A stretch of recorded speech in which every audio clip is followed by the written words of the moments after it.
प्रिय छात्र छात्राओं, हिंदी प्रेमियों, आज हिंदी भक्ति काल में हम लोग निर्गुण काव्य धारा, जिसका काल 1318 से 1643 ईस्वी तक है, इसके बारे में अध्ययन करेंगे। इसमें निर्गुण भक्ति धारा की दो धाराएं हैं। एक को ज्ञान मार्ग की शाखा कहते हैं, एक को प्रेम मार्ग की शाखा कहते हैं। संक्षेप में आपको पहले ये बता दें कि ये ज्ञान मार्गी और प्रेम मार्गी नाम क्यों पड़ा, ये किन किन का योगदान क्या क्या रहा।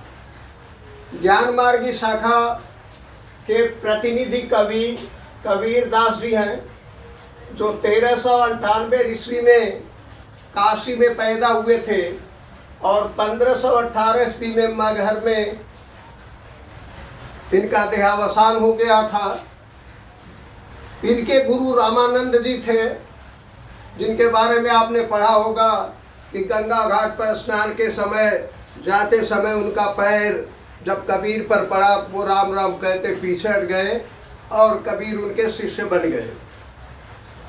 कुछ मुस्लिम विचारधारा के लोग तकी शेख को इनका गुरु मानते हैं, लेकिन अंततः यह सिद्ध होता है कि रामानंद ही इनके गुरु थे, क्योंकि तकी शेख को तो स्वयं कबीर ने उपदेश दिया और कहा, क्षण क्षण है अविनाशी, सुनहु तकी तुम शेख।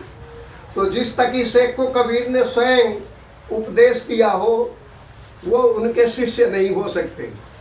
बहरहाल ये कबीर आप जानते हैं, सुरखरू होता इंसान ठोकरे खाने के बाद, रंग लाती है ना पत्थर पर घिस जाने के बाद, सुरखरू होता है इंसान ठोकरे के आने के बाद।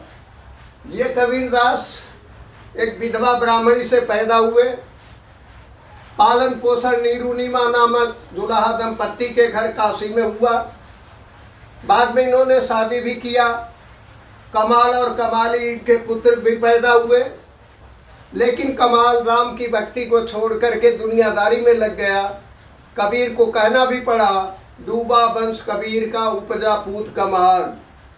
और आखिर में ये एक सन्यासी का जीवन व्यतीत करने लगे। पढ़े लिखे बिल्कुल नहीं थे, सूफी संत महात्माओं के संसर्ग में रहे। उससे जो कुछ इन्हें ज्ञान प्राप्त हुआ, उसको प्रसाद के रूप में सबको बांटने का प्रयास किया। इन्होंने अपने बारे में खुद ही लिखा है, मसी कागज छुयो नहीं, कलम गह्यो नहीं हाथ। इससे स्पष्ट है कि कबीर बिल्कुल ही पढ़े लिखे नहीं थे। और कुछ लोगों की ऐसी मान्यता थी उस जमाने में कि जो लोग काशी में मर जाते हैं वो सीधे स्वर्ग में जाते हैं, चाहे जीवन भर जो भी कर्म कुकर्म किए हों।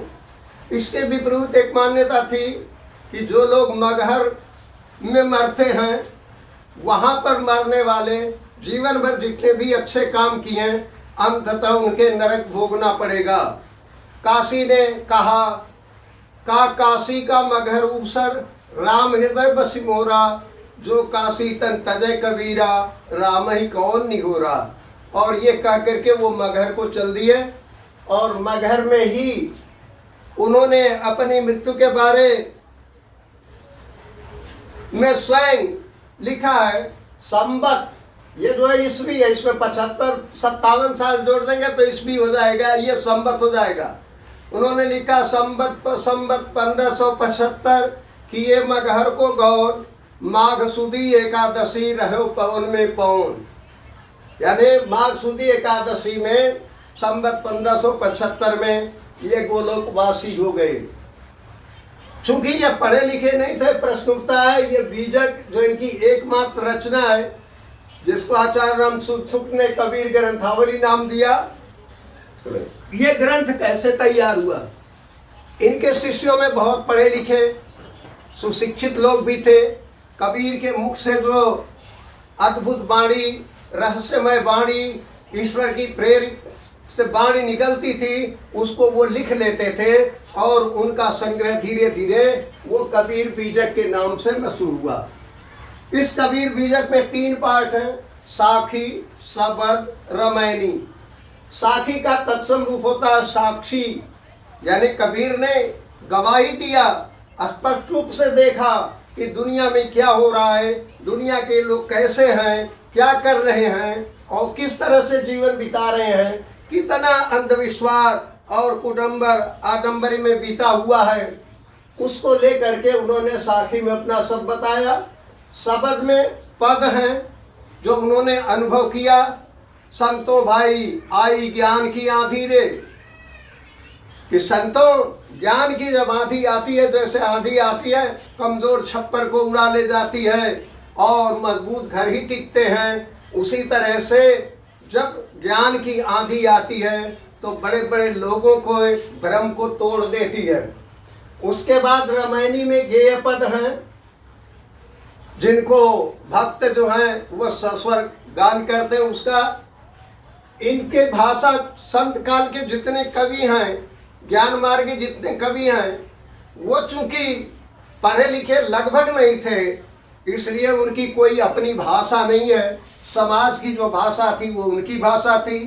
कहीं किसी मुसलमान पीर औलिया से कुछ सीख लिया, किसी सूफी संत से सीख लिया, किसी हिंदू सिद्ध महात्माओं से सीख लिया, इसलिए उनको भाषा को सधुक्कड़ी या पंचमेल खिचड़ी कहा जाता है।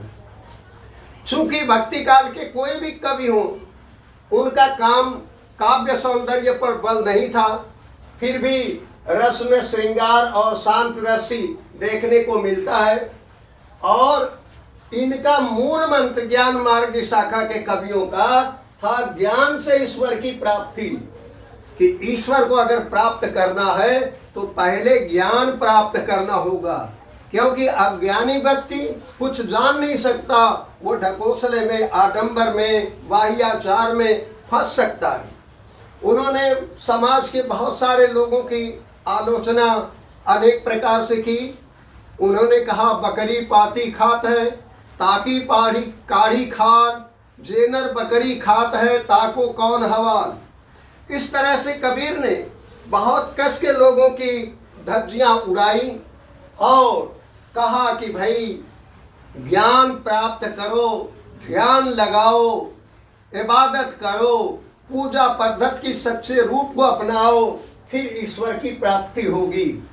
इस ज़माने के अन्य कवियों में रविदास जी, जो काशी के बहुत मशहूर दलित समाज से आने वाले महात्मा थे, जो उनके दिखाए हुए रास्ते पर आज रविदास के फॉलोवर्स दिन दिन बढ़ते जा रहे हैं।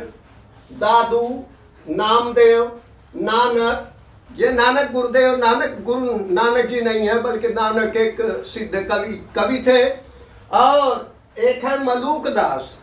मलूक दास ने तो यहाँ तक कह दिया कि दुनिया में सिर्फ इंसान ही ऐसा है जो काम करता है, अपने खाने पीने रहने के लिए घर बनाता है। दुनिया में और कोई जानवर, कोई पशु पक्षी अपना घर नहीं बनाता, कमाता नहीं है, फिर भी ऊपर वाला यानी भगवान ईश्वर अल्लाह उसको खाने को देता है, उसकी ज़रूरत पूरी करता है।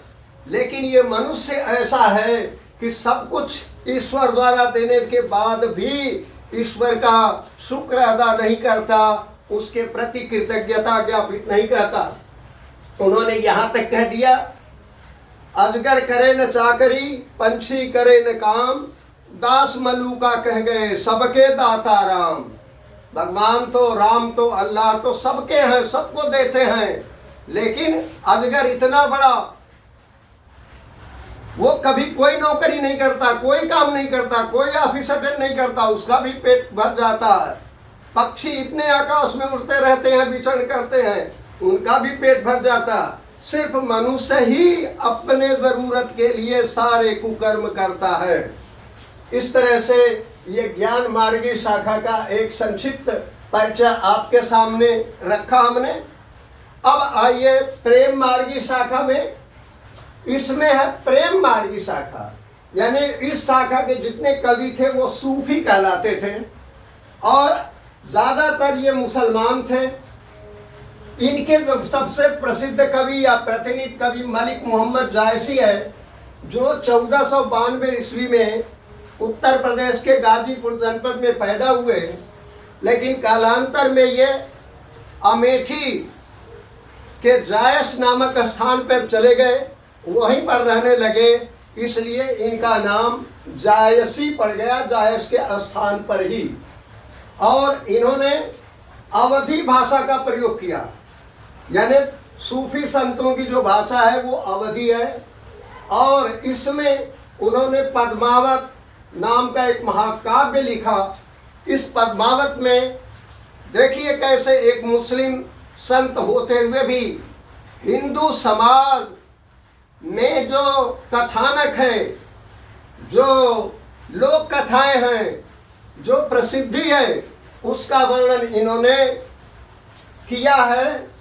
उसमें इन्होंने चित्तौड़ के राजा रत्नसेन और सिंहड़गढ़ की राजकुमारी नागमती का विरह वर्णन 12 मासा के माध्यम से किया है। दोनों को आत्मा, परमात्मा, भक्त और ईश्वर का रूप देते हुए उसका विशद वर्णन किया है। इसके अलावा मलिक मोहम्मद जायसी ने आखिरी कलाम, अखरावट, कहरनामा, चित्ररेखा, ये 5 इनकी रचनाएं उपलब्ध होती हैं। लेकिन ऐसा कहा जाता है कि उनकी कुल रचनाएं 21 हैं, लेकिन 12-16 प्राप्त नहीं हैं। इनके माता पिता के बारे में भी बहुत कुछ पता नहीं है, लेकिन ये मोइनुद्दीन चिश्ती के शिष्य थे और शेख मेहदी और मुबारक शाह इनके दीक्षा गुरु थे। यानी मुबारक शाह और शेख मेहदी से इन्होंने दीक्षा प्राप्त की। मोइनुद्दीन चिश्ती जो उस ज़माने के बहुत बड़े मुस्लिम धर्म सुधारक थे, उनके ये पहले शिष्य बने और कुछ समय गाजीपुर में बिताया इन्होंने। फिर अमेठी चले गए, वहाँ के राजा राम सिंह के अनुनय विनय पर उनके दरबार में कुछ समय रहे और आखिर में जायस के पास जंगलों में रहते हुए इन्होंने 1542 ईस्वी में प्राण त्याग दिए। इनकी रचनाओं में दोहा, चौपाई, छंद मिलते हैं। रस में श्रृंगार के दोनों पक्ष यानी संयोग और वियोग का जैसा सुंदर वर्णन मिलता है, वैसा अन्यत्र दुर्लभ ही नहीं, कठिन ही नहीं, अत्यंत दुर्लभ भी है। इनके विचारधारा का मुख्य उद्देश्य प्रेम से ईश्वर की प्राप्ति। कहा भी गया है, जिनके दया धर्म न तन में, जिनके दया धर्म न तन में, मुखड़ा क्या देखे दर्पण में। यानी जिनके मन में ईश्वर से प्रेम नहीं, जिस प्रेम ने इस सुंदर शरीर को दिया, इस पूरे संसार को बनाया, सारी संसार की चीज़ें मनुष्य के लिए बनाया, उसके प्रति अगर प्रेम नहीं है तो ऐसे लोगों का धन, ऐसे लोगों का राजमहल वो क्षणभंगुर है, एक न एक दिन धरा पर लौट जाएगा।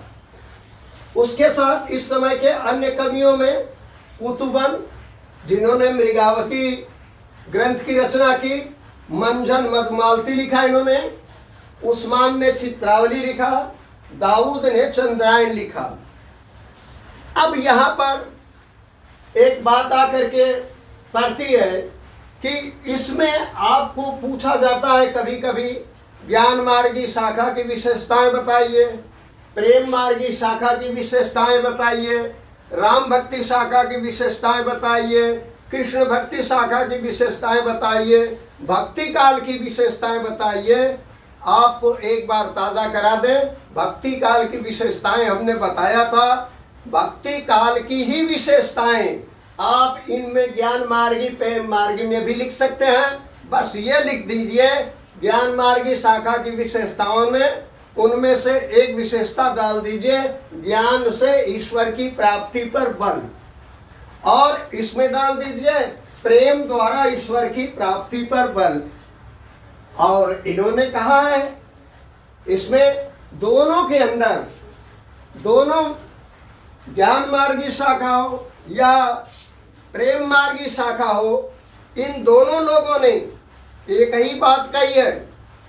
क्या ये संसार जो चमक दमक देख रहे हैं ये बिल्कुल निरर्थक, बिल्कुल किसी के काम नहीं आएगा। जब आंख बंद हो जाएगी सारा शून्य में विलीन हो जाएगा। कबीर ने कहा भी, यह ऐसा संसार है जैसा सैंबल फूल, दिन दस के व्यवहार को झूठे रंग न भूल।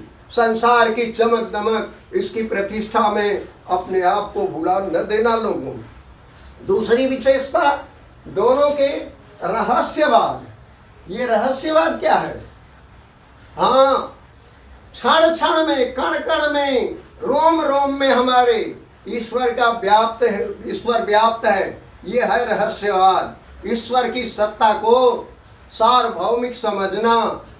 और गीता में तो श्री कृष्ण से अर्जुन ने पूछा भी था, ईश्वर कुत्र तिष्ठति, हे प्रभु भगवान रहते कहाँ हैं? तो श्री कृष्ण जी ने उत्तर दिया था कृष्ण को, ईश्वर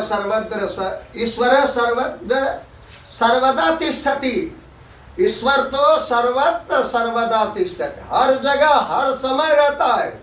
हम सोते हैं, जागते हैं, चलते हैं, फिरते हैं, हमारे साथ ईश्वर हर समय है।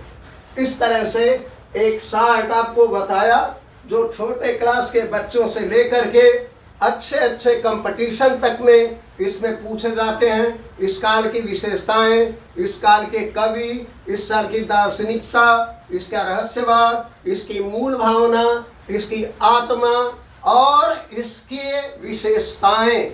इस तरह से आपको अगर ये हमारा क्लास पसंद आया हो तो इसे लाइक और शेयर ज़रूर करें, साथ ही अपने दूसरे साथियों तक पहुंचाएं। और जो लोग इसका स्क्रीनशॉट लेना चाहते हो वो ले सकते हैं। अभी अभी एक बात और बता दें, 9 बजे 9:30 बजे आपको एक उर्दू का क्लास चलाएंगे हम, जिसमें आप थोड़ा बहुत उर्दू अगर पढ़ लेंगे तो आपकी हिंदी और शुद्ध हो जाएगी, उसमें शुद्धता पर अधिक बल आएगा। जो लोग अटेंड करना चाहते हैं लाइव क्लास चलेगा वो देख सकते हैं। धन्यवाद।